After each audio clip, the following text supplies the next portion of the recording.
truly is Halloween's version of chestnuts roasting on an open fire.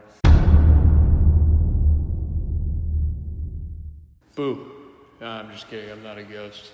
Hey, it's Lewis.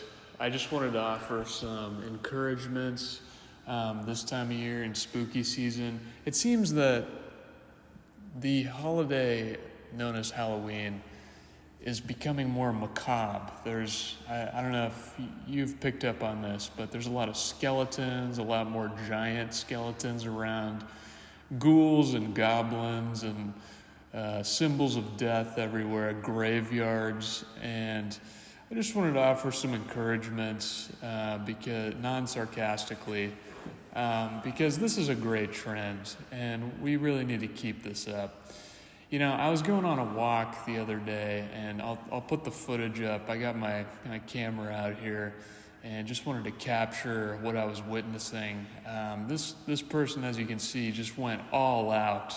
There's massive, some of the skeletons and monsters that they had were as tall as the house, pretty much, above the gutter, and you know, that it's very striking, and I think real estate agents this time of year are eager to show houses because they want, you know, it's like free decorations for them. They're really sprucing up the neighborhood with things like this, so I think you'll see a lot of home sales this time of year. So that's the first reason why we should keep it up. Second reason, it just brings this inexplicable feeling this time of year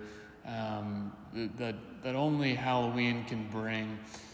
And, you know, I'll give you an example. I like to watch the sunrise occasionally. I walk outside early in the morning when the sun is just coming up over the horizon. And I did that the other day.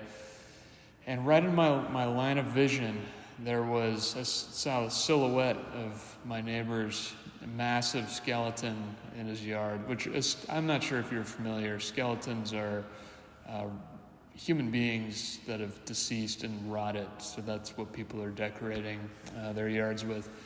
But anyway, I saw the silhouette of the thing, and it was maniacally laughing. You know, I could hear the laughter.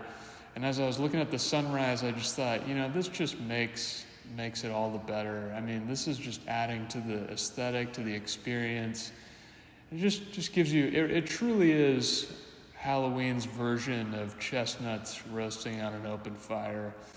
And so it's just a great feeling seeing those things around. And, you know, it's a good juxtaposition, that and nature, landscaping, you know, a nice clean neighborhood, and then symbols of death. I think it's very, it just flows well. Another reason to keep this kind of thing up is, like I mentioned, skeletons are, you know, a symbol of death. They're human beings that have rotted, been deceased for a while.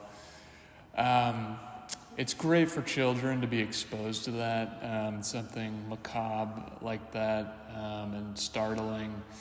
You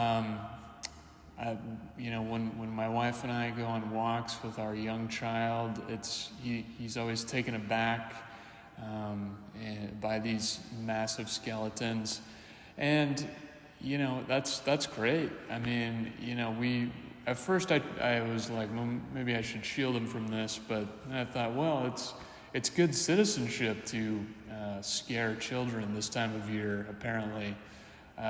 So you got to embrace it. You know, you what would normally be, you know, seen as uncouth,